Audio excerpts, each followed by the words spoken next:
할렐루야. 아멘. 4월 네 번째 주일 은혜의 자리에 나오신 우리 성도님들, 또한 온라인으로 함께 가정에서 예배드리는 우리 모든 성도님들을 주님의 이름으로 축복하며 환영합니다. 이 시간 우리 찬양으로 주님의 보좌 앞에 함께 나아가겠습니다.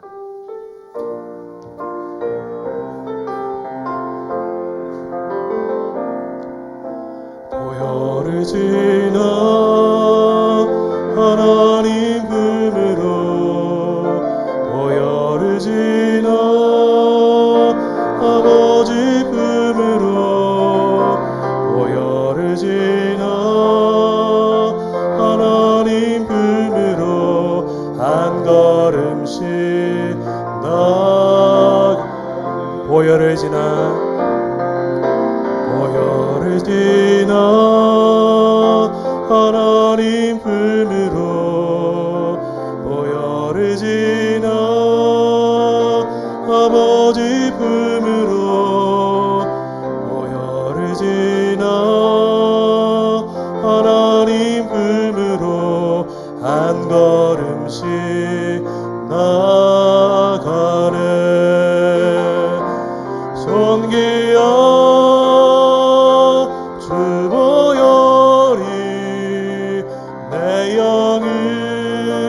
새롭게 하시네. 손귀한 주 보혈이 내 영을 새롭게. 손귀한 주 보혈이, 손귀한 주 보혈이 내 영을 새롭게 하시네. 손귀한 주 보혈이 내 영을 새롭게 하네.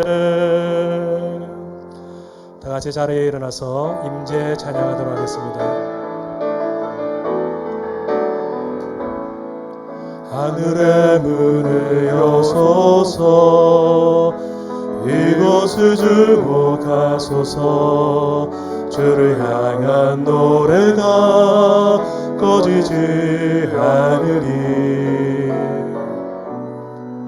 하늘을 열고 보소서. 이곳에 임재하소서. 주님을 기다립니다. 기도의 향기가 하늘에 닿으니,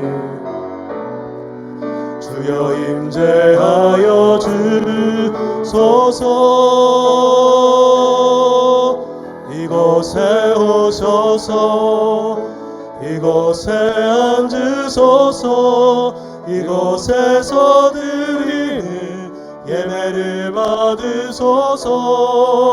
주님의 이름이, 주님의 이름만이, 오직 주의 이름만 이곳에 오셔서, 이곳에 오셔서 이곳에 앉으소서. 이곳에서 드리는 예배를 받으소서. 주님의 이름이, 주님의 이름만이, 오직 주의 이름만 이곳에, 오직 주의 이름만 이곳에 있습니다. 오직 주의 이름만 이곳에 있습니다. 우리 옆에 계신 분들과 사랑합니다, 축복합니다 인사하며 자리에 앉습니다. 사랑합니다, 축복합니다. 나는 오직 주의 사랑을 의지하였사오니 나의 마음은 주의 구원을 기뻐하리이다. 지난 한 주간도 우리의 삶을 주관하시고 인도하신 하나님 아버지, 이 시간 주님의 사랑받는 주의 백성들이 한자리에 모여 주의 이름을 높여드리게 하심을 참으로 감사드립니다.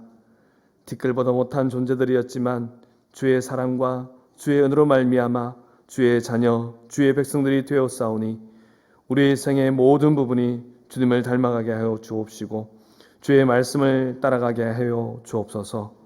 지금 이 시간 우리의 마음과 정성을 다하여 예배드립니다. 이곳에 임재하셔서 우리의 영광을 받아 주옵시고 한량없는 은혜로 채워 주옵소서. 우리 주 예수 그리스도의 이름으로 간절히 기원하옵나이다. 아멘. 사도신경으로 우리의 신앙을 고백하겠습니다. 나는 전능하신 아버지 하나님 천지의 창조주를 믿습니다. 나는 그의 유일하신 아들 우리 주 예수 그리스도를 믿습니다. 그는 성령으로 잉태되어 동정녀 마리에게서 나시고 본디오 빌라도에게 고난을 받아 십자가에 못 박혀 죽으시고 장사된 지 사흘 만에 죽은 자 가운데서 다시 살아나셨으며 하늘에 오르시어 전능하신 아버지 하나님 우편에 앉아 계시다가 거기로부터 살아있는 자와 죽은 자를 심판하러 오십니다. 나는 성령을 믿으며 거룩한 공교회와 성도의 교제와 죄를 용서받는 것과 몸의 부활과 영생을 믿습니다. 아멘.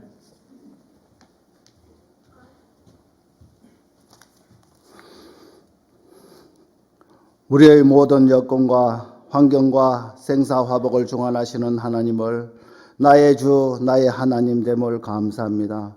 죄로 죽었던 우리들을 구원하여 주시고 날마다 나의 주변을 위하여 섬기며 봉사하며 살아갈 수 있음을 감사합니다. 우리가 연약하여 교회에서, 가정에서, 직장에서 이웃들에게 주님이 우리들에게 분부한 일들을 불순종하고 주님의 자녀답게 생활하지 못한 것들을 이 시간 다 용서하여 주시고 우리들의 몸과 마음을 합하여 드리는 우리의 예배를 받아주시고 세상에서 빛과 소금의 역할을 잘 감당하며 주님의 자녀답게 당당하게 힘차게 살아가는 성동의 가족들이 되기를 원합니다. 이 시간 주의 사자들이, 주의 백성들이, 또 학생들이 원치 않는 코로나19로 인하여 제한되고 염려하고 조심하면서 예배당에서 1, 2, 3부와 예배당에 올라오지 못하고 통신으로 예배를 드릴 수 있게 됨을 감사합니다. 사랑의 하나님, 온 세계가 자유대한민국이 우리 주변이 힘든 시간들을 보내고 있습니다. 지치지 않고 종식될 때까지 우리의 기도가 필요한 시간이고 또한 이웃을 돌아보고 격려하고 위로해야 할 시간들임을 명심하고 기도하고 위로하고 각자가 가족과 이웃을 위하여 조심하고 격려하고 잘 대응하게 힘주시고 능력 주시기를 원합니다. 하나님, 4월 29일 수요일에 우리가 기도로 기다리고 준비한 김상훈 목사 성동교회 담임 목사를 세우기 위한 유임 목사 예배를 계획하고 준비하고 있습니다. 하나님의 은혜로 모든 과정이 순조롭게 진행되고 기쁨과 감사가 있는 행사가 되기를 원합니다. 우리 교회에 세워주신 교육자들을 영육간에 건강하게 지켜주시고 교우들을 위하여 기도하고 말씀으로 양육에 함에 부족함이 없도록 하여 주시기를 원하며 이 시간 강단에 세우신 주의 사자를 통하여 죄를 깨닫게 하시는 하나님이라는 말씀을 받습니다. 성령 은혜 속에서 정가하게 하시고 여기에 모여 예배드리는 성도들과 인터넷으로 방송으로 예배드리는 성도들이 은혜 충만하여 주님의 자녀답게 주님을 사랑을 나타내고 우리의 주변을 주님의 뜻대로 변화시켜 나가는 힘을 얻는 하나님의 충성된 종으로 사용되기를 원합니다. 이 힘든 시기에 학업으로, 직장으로, 군복무로 국내외 집을 떠나 있는 성종의 자녀들을 코로나19로 인하여 힘들지만 잘 이기게 하여 주시고 성동의 자녀들이 처한 위치에서 이웃과 주변을 향하여 하나님을 전파하고 하나님이 바라는 대로 세상을 아름답게 바꾸어 나가는 충성된 종으로 사용되기를 간절히 원합니다. 몸의 질병으로 병원과 가정에서 투병하는 환자들을 불쌍히 여기사 쾌유가 있는 병상이 되기를 원하며 환우들 곁에서 간병하고 기도하는 가족들과 교우들을 위로하여 주시고 힘을 주시기를 원합니다.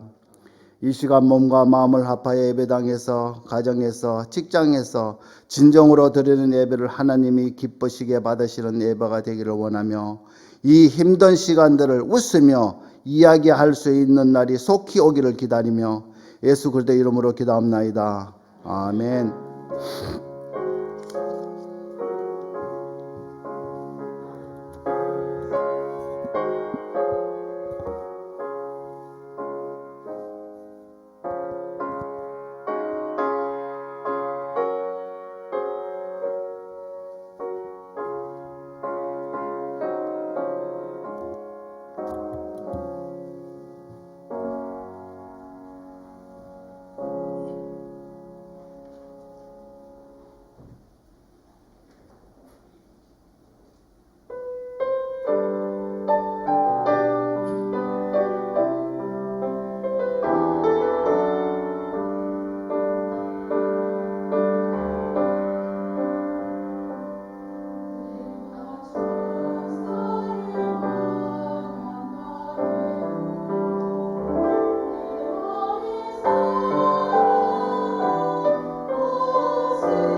성동교회를 찾아주신 형제 자매 여러분을 진심으로 환영합니다.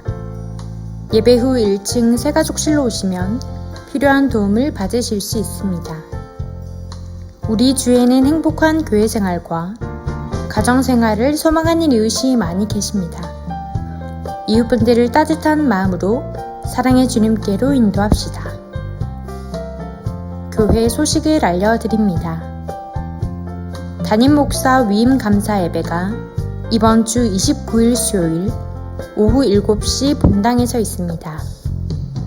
예배를 위해 기도해 주시기 바라며 성도님들은 오늘 예배 후 가정당 1개씩 선물을 받아 가시기 바랍니다. 5월 복 있는 사람 큐티집을 정기 구독하신 분은 사무실에서 수령해 가시기 바랍니다. 3부 예배 후 4월 정기당회가 있습니다. 전국 남전도회 연합회 제20회 정기총회 및 수련회가 5월 2일 토요일 오전 11시 고려신학대학원에서 있습니다. 자세한 교우 소식은 주보를 참고해 주시기 바랍니다.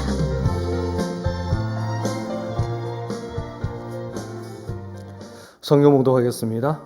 오늘 우리에게 주시는 하나님 말씀은 출애굽기 4장 24절에서 26절입니다. 출애굽기 4장 24절에서 26절 말씀 다 같이 합독하시겠습니다. 모세가 길을 가다가 숙소에 있을 때에 여호와께서 그를 만나사 그를 죽이려 하신지라.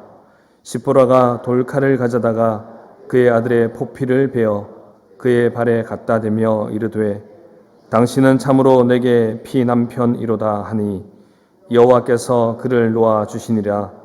그때에 시보라가 피남편이라 하면 할례 때문이었더라. 아멘. 하나님께 복원하겠습니다.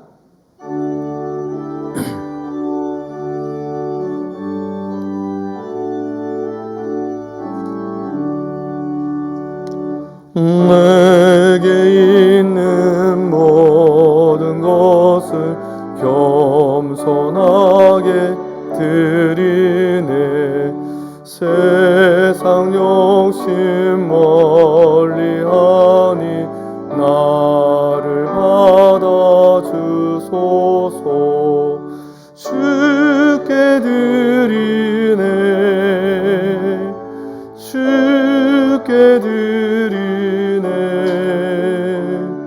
사랑하는 구주 앞에 모두 드리네. 아멘.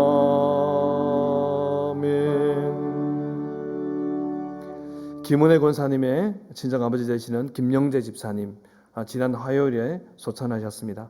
코로나19로 인하여서 장례를 다 치르고 나신 이후에 김은혜 권사님께서 교회에 알려오셨습니다.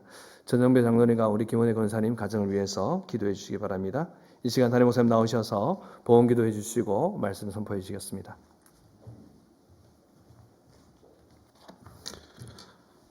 주께서 베푸신 은혜를 생각해 볼 때마다 참으로 하나님 앞에 찬양하지 않을 수 없고, 또한 저희를 향하신 하나님의 그 성실하심을 저희가 예배하지 않을 수 없음을 이 시간 고백합니다.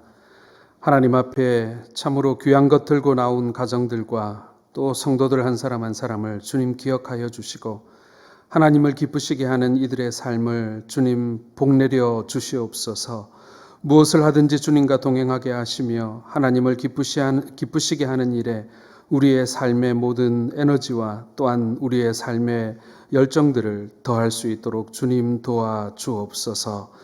가정의 형편들을 주님께서 기억하여 주시며 참으로 이 가정 한 가정이 하나님 앞에 든든히 세워져 갈 수 있도록 주님 은혜 나리워 주옵소서. 주께서 복음 전하는 일과 그리고 또한 주의 몸된 교회가 이 땅 가운데 그 역할을 다하는 일에 이 물질이 귀하게 쓰임받을 수 있도록 주님 도와주옵소서. 우리 주 예수님 이름으로 기도드립니다. 아멘. 오늘 주신 본문의 말씀을 따라서 죄를 깨닫게 하시는 하나님이라는 제목으로 말씀의 은혜를 함께 나누겠습니다. 장사가 잘 되는 집에는 나름 비결이 있는 것 같습니다. 종업원들이 손님에게 친절한다든지 아니면 뭐 식당 같으면 음식이 맛있는 그런 집이 있겠죠. 저는 습관적으로 설렁탕이나 곰탕, 뭐 갈비탕 이런 걸 먹으러 가면 항상 그 집의 깍두기 맛이 어떤가, 김치 맛이 어떤가를 저는 굉장히 유심히 보곤 합니다. 장사가 잘 되는 집의 공통점은 그 음식, 원래 그 음식의 맛도 중요하지만 사실은 뭐 아주 중요한 그런 요소가 하나가 딱 빠져버리면은 장사가 잘 안 되는 것 같더라고요. 뿐만 아니라 아무리 음식이 맛있어도 청결하지 못하다면 그 집을 다시는 찾지 않겠죠. 이런 공통점들이 있습니다. 화목한 가정에도 여러분 공통점이 있습니다. 부부간에 대화가 많다든지 아니면 부모와 자녀 간에 함께 보내는 시간이 많다든지 아니면 가족들이 함께 하는 일이 있다든지 아니면 좋은 신앙을 가진 가정이라든지 이런 것들이 화목한 가정의 공통점이라고 할 것입니다. 부흥하는 교회도 공통점이 있습니다, 여러분. 부흥하는 교회는요, 십자가가 강조되는 교회라는 그런 통계가 있습니다. 뿐만 아니라 설교가 만담이나 사설이 아니라 성경의 말씀을 중심으로 선포되어지는 말씀이 있는 설교가 있는 교회가 또 부흥하는 교회다 이런 얘기가 있고요. 그리고 찬양이 뜨거운 교회, 보는 찬양, 듣는 찬양도 많이 하지만 부르는 찬양, 참여하는 찬양이 많은 교회. 그리고 이런 통계도 있어요. 부흥하는 교회일수록 찬양이 좀 빠르다 이렇게 하더라고요. 저를 가르쳐 주신 교수님도 그게 무슨 상관관계가 있는지는 잘 모르지만 자기가 리서치해 본 바로는 이 부흥하는 교회일수록 찬양의 템포가 조금 빠르더라 이런 얘기를 수업 시간에 한 적이 있습니다. 성경의 권위가 강조되어지고 또 성령 충만을 사모하는 교회, 그리고 영혼을 구원하고 훈련하는 것이 교회의 존재 목적이라는 사실을 깨달은 그런 교회들이 부흥한다라는 그런 공통점을 가지고 있습니다. 자, 이와 같이 여러분 좋은 교회 그리고 좋은 성도에게서 우리는 공통되는 또 공통점을 하나 발견할 수 있습니다. 좋은 성도도 되어야 하겠고 좋은 교회도 되어야 하겠고 또 좋은 목회자가 되어야 하겠죠. 그러나 이 모든 좋은 신앙인들, 좋은 교회, 좋은 공동체 중에 이 가장 중요한 공통점이 하나 있습니다. 그것은 무엇이냐면은 죄에 대한 민감한 깨달음이 있다는 거예요. 다른 사람의 죄를 지적하는 것을 잘하는 것이 아니라 나의 죄에 대한 깨달음, 민감성 이런 것들이 공통적으로 있다라는 것입니다. 그래서 좋은 신앙인, 좋은 교회는요, 회개하는 사람들이 계속 나오는 교회예요. 사람이나 교회를 사용하기를 원하시는 하나님이 먼저 준비하시는 일도 바로 이것입니다. 우리의 회개를 일으키시는 거예요. 이 회개가 있은 이후에야 우리의 믿음도 좋게 하시고 우리의 가정도 일으켜 주시고 그리고 우리의 교회도 부흥케 해주신다라는 것입니다. 역사상 큰 일을 감당했던 신앙의 위인들이나 그리고 큰 부흥이 일어났던 나라나 교회들을 살펴보게 되면 항상 그 부흥 이전에 회개 운동이 일어났다라는 것을 우리는 역사를 통해 확인할 수 있습니다. 우리의 삶에서 만나게 되는 많은 어려움 가운데 물론 하나님께서 우리에게 주시는 연단의 고난도 있죠. 그리고 성도가 마땅히 그리스도의 영광과 함께 감당해야 될 그런 고난도 있습니다. 그러나 대부분 우리의 욕심이나 혹은 불순종으로 인한 그런 고난이나 어려움도 실은 훨씬 더 많거든요. 그래서 여러분, 우리에게는 회개가 필요한 것입니다.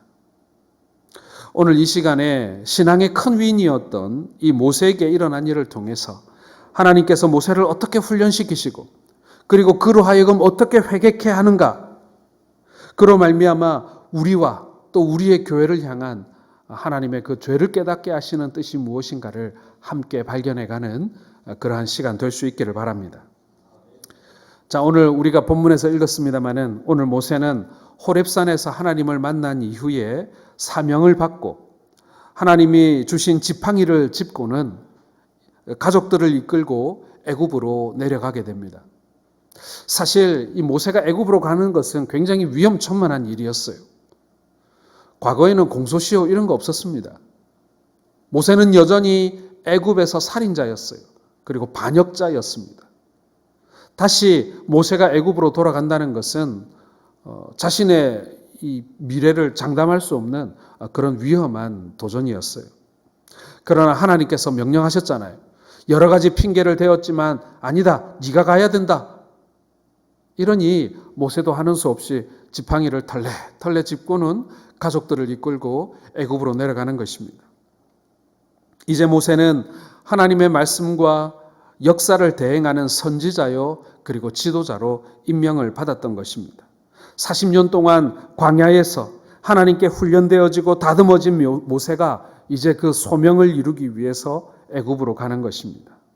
자, 그런데 생각지 못한 사건이 하나 벌어져요. 하나님께서 중간 숙소에서 모세를 만나 죽이려 하시는 사건이 일어나게 된 것입니다. 자, 오늘 24절 보시기 바랍니다. 모세가 길을 가다가 숙소에 있을 때에 여호와께서 그를 만나사 그러니까 모세를 죽이려 하신지라. 성경은 정확하게 숙소에서 모세를 하나님이 어떻게 죽이려 하셨는지에 대해서 설명하고 있지는 않습니다만은 대개 이 열병과 같은 급병이지 않았을까 이렇게 생각해 볼 수 있습니다. 모세가 죽어가는 이 절대절명의 순간, 왜 하나님께서는 애써 나일 강변에서 그냥 물에 떨어내려가거나 혹은 악어에게 먹혀 죽을 수 있는 아이를 바로의 공주의 손에 건지게 하셨을까요? 왜 구해주신 것입니까? 광야에서 왜 40년 동안이나 훈련시키시고 왜 호렙산에서 불로 나타나 직접 불러주시고 지도자로 세우고 소명까지 주셨는데 막상 그 소명을 이루러 가는 그 길목에서 왜 모세를 죽이려 하느냐라는 것입니다. 우리 하나님 너무 변덕이 심한 분 아니에요? 거슬러 올라가 호렙산에서 떨기나무 불 가운데 임하신 하나님께서 모세를 만났습니다. 여러분, 이 사건이 어떻게 보통 사건이겠습니까? 하나님께서 부패한 인간에게 자신의 모습을 처음 드러낸 사건이었어요. 죄를 범한 인간은요, 하나님 만나면 죽어요. 그런데 모세는 하나님을 만났습니다. 그런데 그때 하나님 안 죽이셨어요. 그러한 모세를 하나님께서는 왜 하필 지금 이 시점에 죽이려 하시는 것일까? 오늘 본문에 보게 되면 명확하게 모세를 왜 죽이려 했는지 그 이유를 설명하지 않고 이 본문이 전개되고 있습니다. 그러나 바로 모세의 아내였던 십보라의 행동과 말을 통해 보면 우리가 하나님께서 그 모세를 치신 이유를 발견할 수가 있는 것입니다. 이게 우리에게 교훈이 되고 또 우리에게 말씀하는 바가 있다는 거예요. 십보라는 남편이 죽어가고 있는 것을 보자 의사를 찾거나 혹은 약을 찾는 것이 아니라 얼른 자기 아들의 양피를 차돌로 잘라서 할례를 행하게 됩니다. 좀 뜬금없는 행동 아니겠습니까? 그리고는 모세에게 말합니다. 당신은 참으로 내게 피남편이로다 이렇게 말합니다. 우리 특별히 학생들 같은 경우에는 도대체 이 본문이 뭘 말하고 있는지 좀 이해가 안 되실 수도 있어요. 저도 한동안 이 본문이 도대체 왜 이렇게 전개되고 있는지 저도 몰랐습니다. 모세의 위엄과 이 할례를 연결해서 이 십보라가 생각하고 있는 거예요. 이 말은 그동안 그렇게 자식의 피를 내가 보지 않으려고 했는데 결국 당신 때문에 우리 아들 피를 보는군요. 그런 뜻이에요. 당신은 내게 피남편이로다 라는 말이 그런 뜻입니다.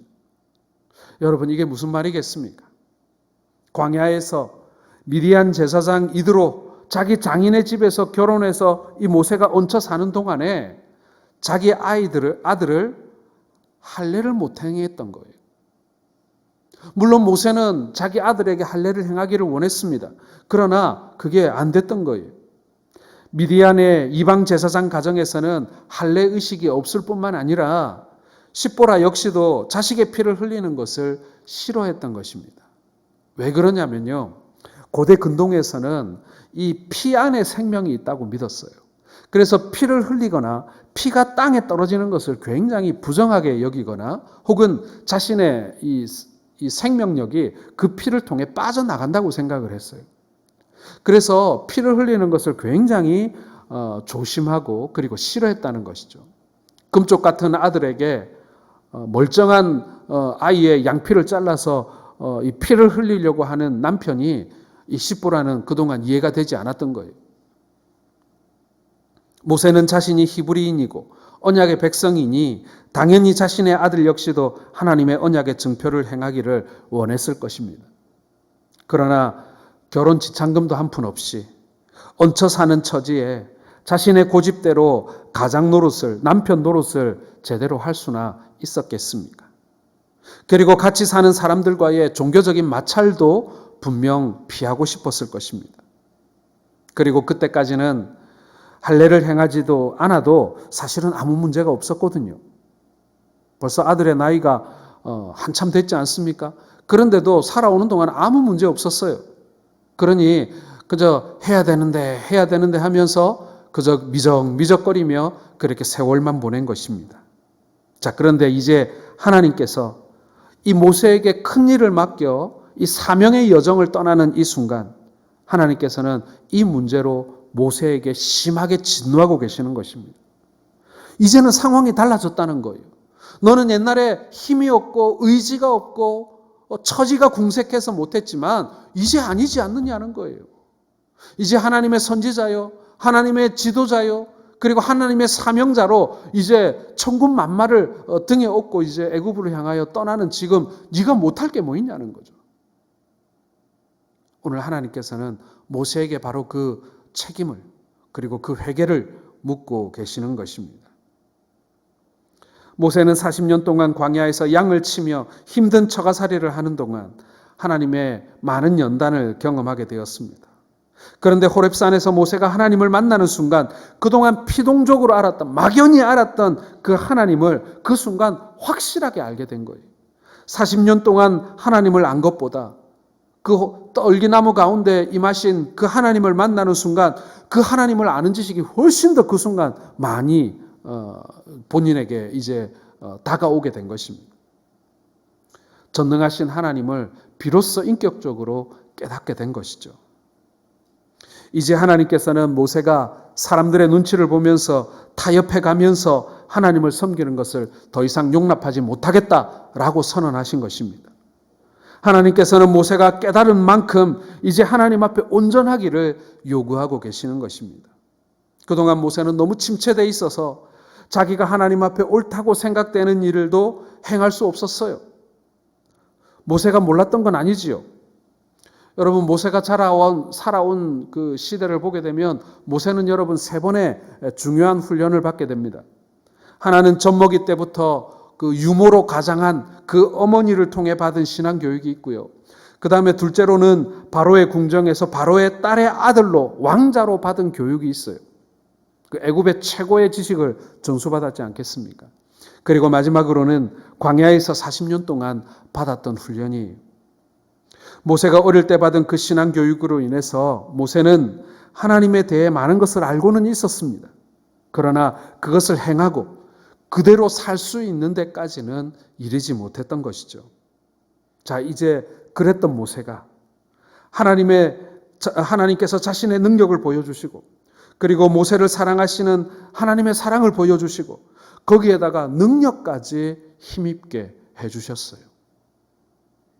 이제는 여러분 모세가 무엇으로도 핑계할 수 없어요. 전에는 내가 이래서 못했고 저래서 못했고 처가 때문에 못했고 부인을 꺾지 못해서 못했고 이제 목동이라서 못했고 여러 가지 핑계가 있었습니다만은 하나님께서는 이제 그 핑계 이제 끝났다. 이제는 적극적으로 순종하는 것만이 필요하다라고 하나님께서 요구하시는 것입니다. 모세는 이제 잘못된 것을 전처럼 못 본 채 할 수 없게 된 것입니다. 그래서 모세가 아들에게 할례를 미룬 것, 이것을 하나님은 진노하실 수밖에 없었다라는 것입니다. 여러분, 우리가 오늘 본문에서 깨닫게 되는 첫 번째 메시지가 바로 여기에 있어요. 하나님께서 우리의 죄를 깨닫게 하시는 첫 번째 이유, 그것은요, 우리의 근본적인 상황, 우리의 근본적인 입장이 달라졌다라는 것을 깨닫게 하기 위함이라는 것입니다. 사랑하는 성도 여러분, 이제 여러분은 과거의 여러분이 아니에요. 예수 그리스도를 몰랐을 때의 여러분이 아니에요. 십자가를 경험하지 못했을 때의 여러분이 아니에요. 성령이 여러분들 가운데 임재하신 그 이전과 지금 이후의 여러분들의 삶은 분명히 다른 삶이에요. 여러분이 이제 불신자도 아니고요. 여러분들은 초신자도 아니에요. 무엇으로 우리가 핑계할 수 있다는 말입니까? 우리가 처음 예수를 믿을 때 우리의 연약하고 어린 것 하나님께서는 참아주십니다. 그러나 우리가 열매를 맺어야만 할 때, 우리가 이제 열매를 맺을만 할 때에 이르렀음에도 불구하고, 그리고 우리의 삶 가운데 하나님께서 부인할 수 없는 은혜를 베푸셨음에도 불구하고, 여러분, 우리가 우리의 삶을 돌이키지 못하고 우리가 새로운 삶을 살지 못한다면 이것은 분명 하나님께 책망받을 일이 된다라는 것입니다. 상황이 바뀌었는데, 입장이 바뀌었는데 여전히 이전의 모습으로 살아가고 있다면 이것은 정말 문제라는 것입니다. 모세가 입장이 바뀌었잖아요. 저와 여러분들이 십자가 아래에서 이미 입장이 바뀐 사람들이에요. 이제 우리는 핑계치 못할 사람들이라는 것입니다. 모르고 안 하는 것과 알면서 안 하는 것 분명히 다르지 않습니까? 알면서도 행하지 않는 것은 불순종이자 범죄인 것입니다. 하나님께서는 하나님의 백성들이 자기의 기분이나 생각대로 행하지 않게 하시기 위해서 경우에 따라서는 우리를 구속으로 몰아가실 때도 있어요. 우리의 가정과 사업과 건강, 이 모든 부분을 막막한 구속으로 몰아가기도 하신다라는 것입니다.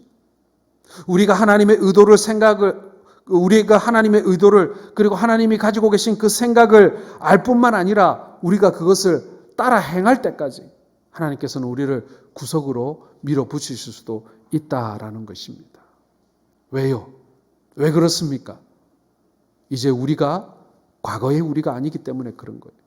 모를 때의 우리가 아니기 때문에, 깨닫지 못할 때의 우리가 아니기 때문에, 미숙할 때의 우리가 아니기 때문에 하나님께서는 우리에게 이제는 그렇게 살아서는 안 된다라고 요구하고 계시는 것입니다. 여러분, 잘못된 자신의 삶을 고치지 못하는 것은요, 사단의 장난이에요.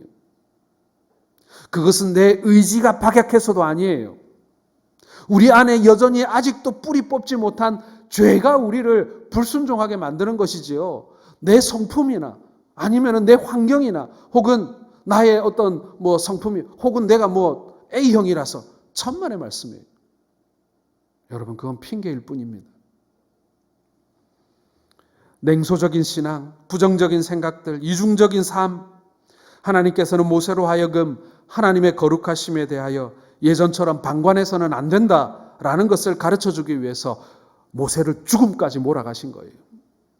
너는 이제 달라져야 해. 정신 차리란 말이야. 이제 너도 나처럼 뜨거워져야 해. 예전에 제가 이제 부교육자 때 제가 동기 목사에게 너희 교회 요즘에 분위기 어때? 교회 좋아? 이랬더니 하는 말이 우리 교회 너무 이제 냉랭하다는 거예요. 성도들의 신앙이 너무 냉랭하다는 거예요. 뜨거운 게 있는데 우리 목사님하고 뒤에 있는 온풍기만 뜨겁대. 그래서는 안 되는 것 아니겠습니까? 우리의 가슴이 같이 뜨거워져야 되는 것 아니겠습니까? 우리가 믿음이 자라가고 성장해 가면요, 우리 이 가슴이 뜨거워져야 되는 거예요. 우리는 신앙이 침체되었을 때 사실 우리 자신에 대해서 굉장히 관대해져요. 사실 여러분, 우리가 침체에서 벗어나지 못하는 이유는요, 너무 많아요. 내가 순종하지 못하고 불순종하는 이유도요, 너무 많아요. 우리가 영적으로 침체되어 있을 때는요, 그 이유가 얼마나 많이 보이는지 몰라요. 내가 순종하지 못하는 이유, 내가 헌신하지 못하는 이유가, 또 내가 헌금하지 못하는 이유가 얼마나 많은지 몰라요. 자신에 대해서 굉장히 관대해집니다. 그러나 하나님께서는 자신의 일을 하시기 전에 우리를 불타오르게 하실 것입니다. 진리를 가지고도 가만히 있는 것에 대해서 엄청난 부담을 가지게 하시는 거예요. 저는 목회 중에 새가족부터 시작해서 교회 내에서 지도자에 이르기까지 모든 성도들을 다 만납니다. 모세가 목동에서 민족의 지도자로, 도망자에서 심판자와 선지자로 변화된 것처럼 여러분, 우리의 입장은 이미 달라졌어요. 그런데도 여전히 초신자처럼 행동하는 지도자가 있어요. 불신자도 아니고 새가족도 아닌데 여전히 과거의 습관에서 벗어나지 못하는 우리들일 수 있다는 것입니다. 저도 담임 목사인데 말이죠. 이번 주에 위임식도 하게 될 텐데 제가 여전히 옛날에 부교육자 때 하듯이 제가 하고 있다면 이 자리에 합당한 사람이 아니지 않겠습니까? 제 자리에 맞는 역할을 제가 해야 되고 책임을 져야 되는 거예요. 마찬가지입니다, 여러분. 우리 모두는 이제 사명자로 살아야 합니다. 우리가 십자가를 안다면, 그리고 그 십자가 아래에서 내가 못 박힌 것을 내가 경험했다면, 여러분, 이제는 우리는 사명자로 살아야 되는 거예요. 이전에 우리의 삶으로 이제 돌아갈 수 없습니다. 이렇게 모세가 죽게 되었을 때, 오늘 아내 십보라는 지체 없이 차도를 취하여 자신의 아들의 양피를 베어 할례를 행합니다. 여러분, 이렇게 위기를 신속하게 대처할 수 있었던 이유가 무엇일까요? 십보라 센스가 대단하지 않습니까? 남편이 딱 죽어가는 순간이 되니까 지체하지 않고 의사를 찾는 게 아니라 이 차도를 딱 깨트려 가지고 돌칼을 만든 다음에 그 돌칼로 아들의 양피를 베어서 할례를 시행하게 됩니다. 이건 뭐냐면 여러분, 모세도 십보라도 자신의 가정의 문제가 뭐라는 것을 평소에 알고 있었다는 증거예요. 평소에 모세는 권위를 가진 가장의 노릇을 못했을지라도 무엇이 잘못되었다라는 것을 분명히 말했을 겁니다. 여보, 그래도 내가 말이야 히브리 사람인데, 하나님 섬기는 히브리 사람인데 우리 아들 할례는 해야 되지 않을까? 그때마다 십보라가 그러지 않겠어요? 택도 없는 소리 하지 마세요. 할례를 행하다가 우리 아들 고자 되면 어떡할 거예요? 피를 많이 흘려가지고 그 과다출혈로 죽으면 어떡할 거예요? 그리고 우리 아버지가, 그리고 우리 오빠들이 왜 그 이상한 행동하냐고 우리를 집안에서 쫓아내면 어떡할 거예요? 불경하다고. 자기들 그 이방신을 믿으니까. 그러면 어떡할 거냐고. 왜 쓸데없는 문제를 일으키려고 하냐고. 좀 잠잠하게 좀 있으라고. 처가살이 어디 쉽냐고. 뭐 그러지 않았겠어요? 모세의 가정은요, 순종하지는 못했지만 말씀은 있었던 것 같아요. 그래서 위기가 발생했을 때 무엇이 문제이고 어떻게 해야 된다라는 것 정도는 이 십보라도 알고 있었던 것입니다. 문제는 십보라가 불순종하고 있었다는 것입니다. 그것을 십보라 자신도 알고 있었어요. 자기가 남편 말 안 듣고 고집 피우고 있다는 거 평소에 알고 있었어요. 원래 그 지역의 다른 가정이었으면 남편 말 들었겠죠. 자기가 마음에 안 들었어도. 그런데 지금은 자기가 더 힘이 세잖아요. 자기 집에서 사는데. 여러분, 우리는 많은 문제를 이렇게 알고 있으면서도 불순종하고 잘못된 것을 자신의 욕심으로 옳다고 믿어버리는 일들이 참 많습니다. 이런 경우에는 급박한 상황이 닥침에도 불구하고 자신이 옳다고 붙들고 있다가 결국에는 같이 망해버리는 거예요. 하나님의 말씀이 선포되어지는데도 자기가 알고 있는 그 진리를 무시하고 거짓말하는 것이죠.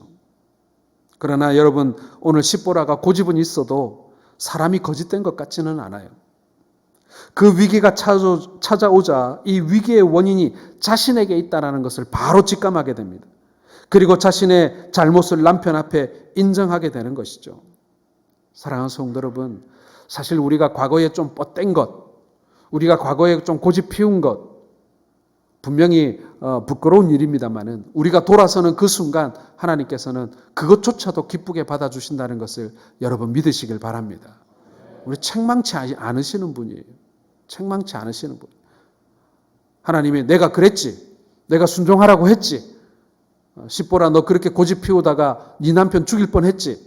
그래, 모세는 내가 일을 시켜야 되니까 살려주겠지만 십보라는 여기서 죽어야 되겠다. 뭐 이렇게 하실 수도 있으신 분이에요. 그러나 우리 주님께서는 그 가정을 기쁘게 보신 것입니다. 여러분, 두 번째 우리가 깨달아야 하는 진리가 그거예요. 죄를 깨닫는 것은요, 자신의 잘못 앞에 신속히 그것을 인정하고 잘못을 시정하는 것입니다. 제가 처음 담임 목회를 시작할 때 당회를 이렇게 주관하고 있을 때였어요. 그때 본의 아니게 이렇게 교회 안에 문제가 좀 생겼을 때 제가 미숙하다는 것을 그 자리에서 인정했어요. 제가 잘 몰라서 그랬다고, 죄송하다고 그렇게 인정을 했더니 장로님 한 분이 저를 따로 부르더니 목사님 그렇게 담임 목사님이 잘못했다고 빨리 인정하면 안 된다고, 잘못했다는 말 그렇게 함부로 하시면 안 된다고 그러더라고요. 그런데 저는 그렇게 생각 안 한다고 했어요. 장로님, 저는 문제를 해결하는 방법이 신속히 사과하는 것이라고 생각합니다. 저는 아주 빨리 사과하는 사람입니다. 앞으로도 제가 신속히 사과하겠습니다. 저만 그런 게 아니죠, 여러분. 문제를 푸는 방법은요, 빨리 사과하는 거예요. 빨리 잘못을 인정하는 거예요. 그래야 문제가 풀리는 것입니다.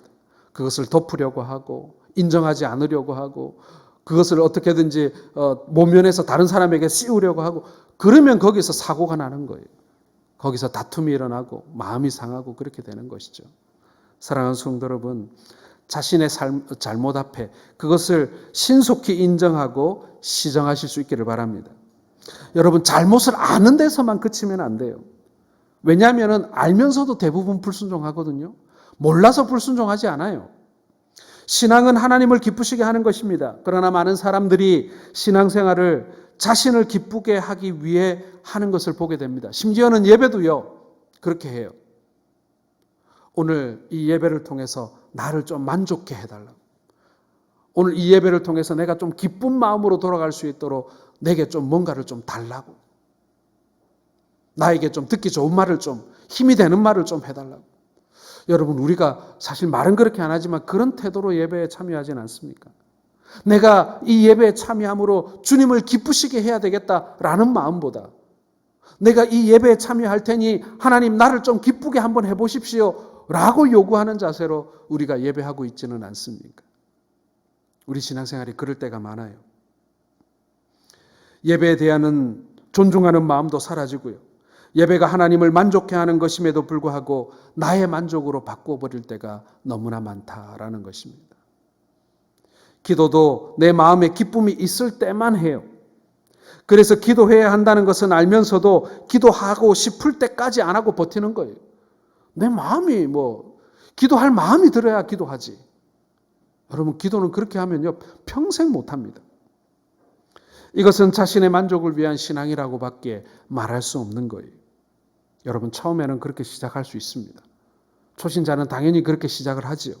그러나 이런 신앙은 일할 수 없는 신앙이라는 사실을 여러분 기억하시기 바랍니다. 그런 사람을 통해 하나님은 아무 일도 하실 수가 없어요. 아무 일도 맡길 수가 없어요. 십보라는요, 할례를 우습게 알았어요.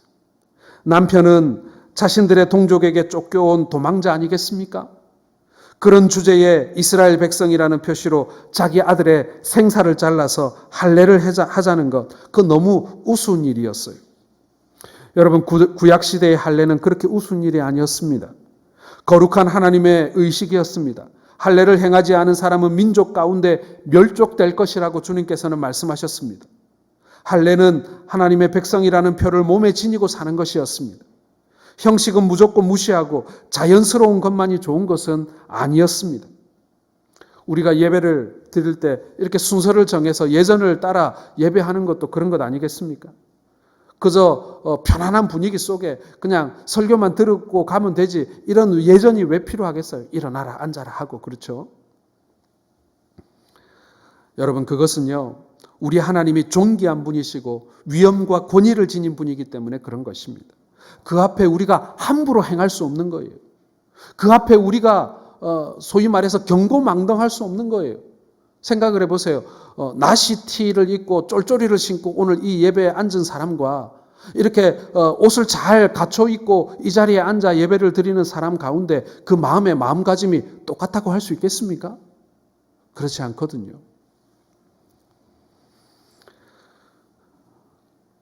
눈에 보이는 경건, 그것이 우리의 모든 경건을 다 말해주는 것은 분명 아닙니다. 이런 외적인 표시가 외식으로 바뀐다면 그것도 저주받을 만한 일이에요. 고린도 교인들은 사고방식이 무척 자유로웠습니다. 그들은 성찬을 신성하게 생각하지 않았어요. 그래서 성찬을 행할 때마다 이교도들이 하듯이, 이방인들이 하듯이 포도주를 너무 많이 마셔가지고 아주 다 곤드레 만드레 취해버린 거예요. 이에 대해 하나님께서는 그 성찬을 기쁘게 여기지 않으셨고 끝내는 이 고린도 교회 가운데 질병을 내리셔서 치게 됩니다. 여러분, 우리가 진리에 대해서 알게 되고 은혜를 체험하게 되면요, 자신의 일보다 하나님의 일에 더 관심을 갖게 되어 있습니다. 그리고 그분의 거룩하신 이름이 나로 말미암아 훼손당하지 않도록 조심하게 되어 있는 거예요. 그 결과로 하나님에 대한 예배를 존중하게 되는 것입니다. 오늘 하나님께 기도드리는 시간이 소중한 줄 우리가 알게 되는 것, 예배드리는 시간이 우리에게 소중하다는 것을 깨닫게 되는 것이죠. 바로 오늘 십보라가 보여주었던 그 하나님의 할례를 우습게 알았던, 하나님의 말씀을 우습게 알았던 그 가정의 그 모세의 가정의 그 결정적인 문제가 오늘 하나님께서 이 가정이 애굽으로 내려가기 전에 고쳐야만 하는, 회개케 해야만 하는 굉장히 중요한 문제였다라는 것입니다. 주의를 거룩히 지키려고 노력하고 수입에서 신실하게 헌금하려고 노력하고, 여러분, 은혜 가운데 자유한다는 것은요, 우리를 방종하게 내어놓는 것이 아니라는 것입니다.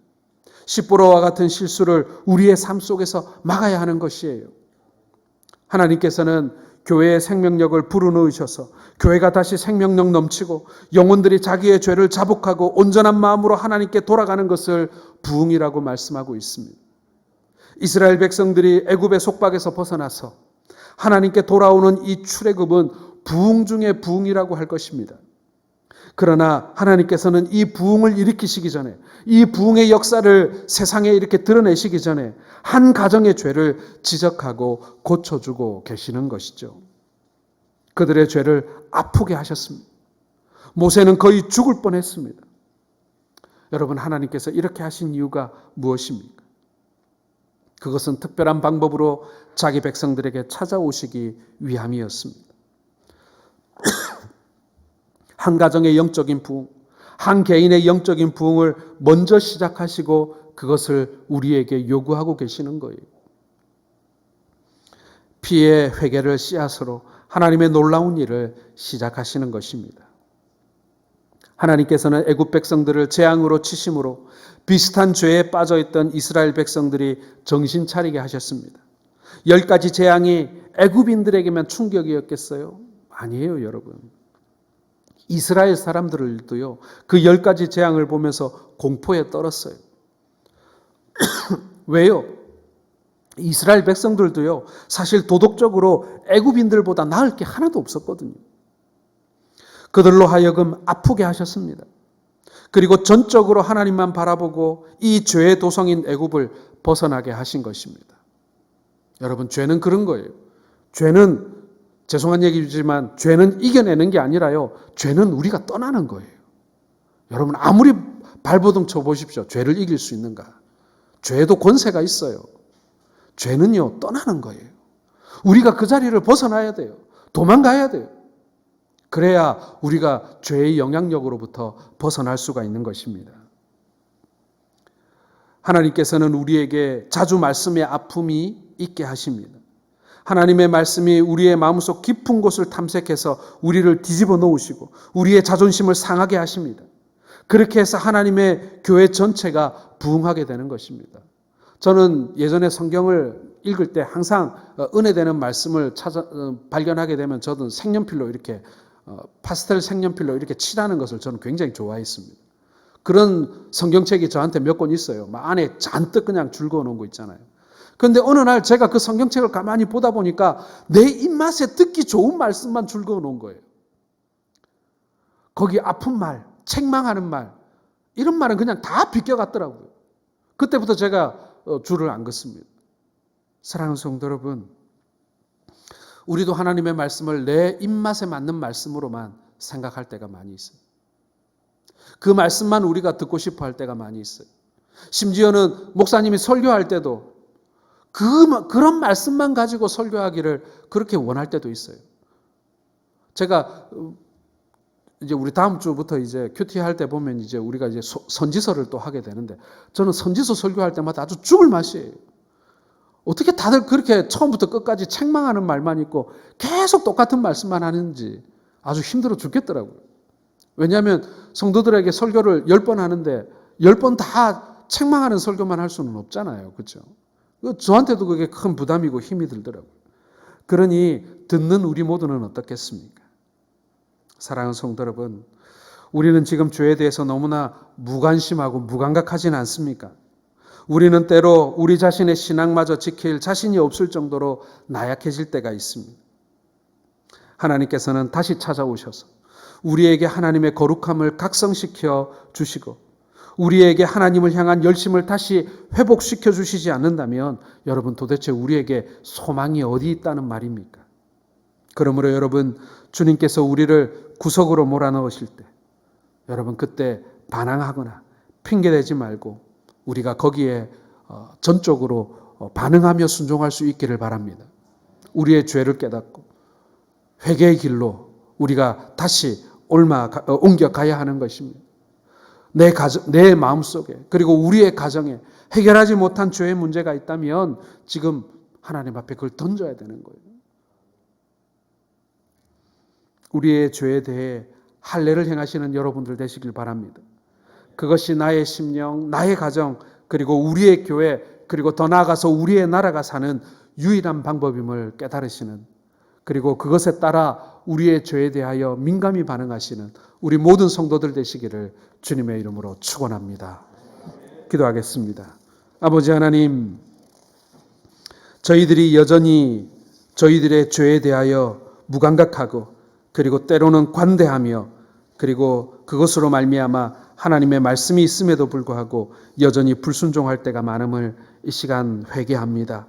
아버지 하나님, 우리의 죄를 깨닫게 하시는 그 하나님 앞에 순종하는 우리 성도들 될 수 있도록, 그래서 내가 세상의 길이 아니라 하나님께서 우리를 위하여 말씀하신 성도의 길, 그리스도인의 길만을 걸어가는 우리 모든 성도들 될 수 있도록 주님 도와 주옵소서. 우리 주 예수님 이름으로 기도드립니다. 아멘. 이 시간 일어나셔서 찬송가 264장 함께 찬송드리겠습니다.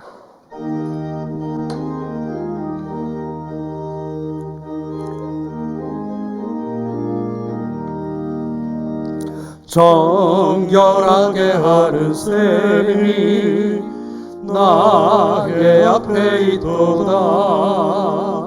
성령께서 권고하신 죄 씻으라 하시네. 찬양하리 찬양하리 죽임 당한 어린 양, 주께 영광 돌리어라. 우리 죄를 씻어 주셨네. 나의 가는 길이 좁고 내 뜻대로 안 돼도 모든 욕심 다 버리고 주만 따라가겠네. 찬양하리 찬양하리 죽임 당한 어린 양, 주께 영광 돌리어라. 우리 죄를 씻어 주셨네. 나의 마음 제단 위에 불길같이 타올라 영원토록 찬양하며 주께 영광 돌리네. 찬양하리 찬양하리 주님 당한 어린 양, 주께 영광 돌리어라. 우리 죄를 씻어 주셨네. 한량 없는 주의 은혜 나를 영접하셨네. 내가 지은 모든 죄와 허물 용서하셨네. 찬양하리 찬양하리 죽임 당한 어린 양 주께 영광 돌리오라. 우리 죄를 씻어 주셨네. 성부 하나님께 영광, 성자 예수께 영광, 성령님께도 영광 모두 돌려드리세. 찬양하리 찬양하리 죽임 당한 어린 양 주께 영광 돌리오라. 우리 죄를 씻어 주셨네.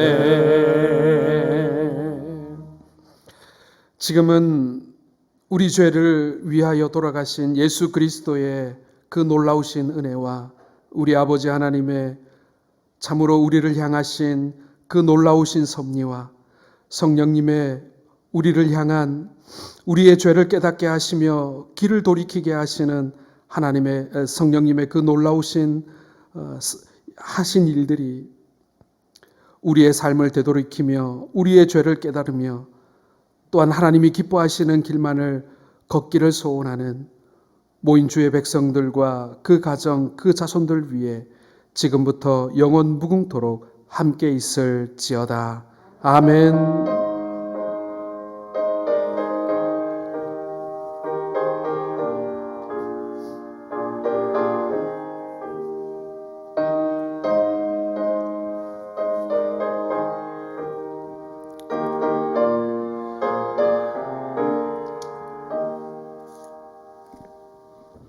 다 같이 두 손 들고 살아계신 주 찬양하겠습니다.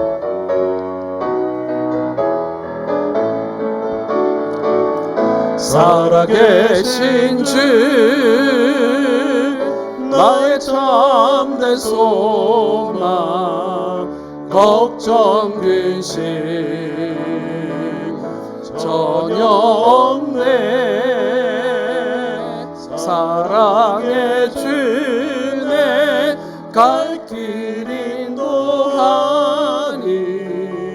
내 모든 삶의 기쁨 늘 충만하네. 살아계신 주 나의 참된 소망 걱정 근심 전혀 없네. 사랑의 주내 갈 길 인도하니 내 모든 삶의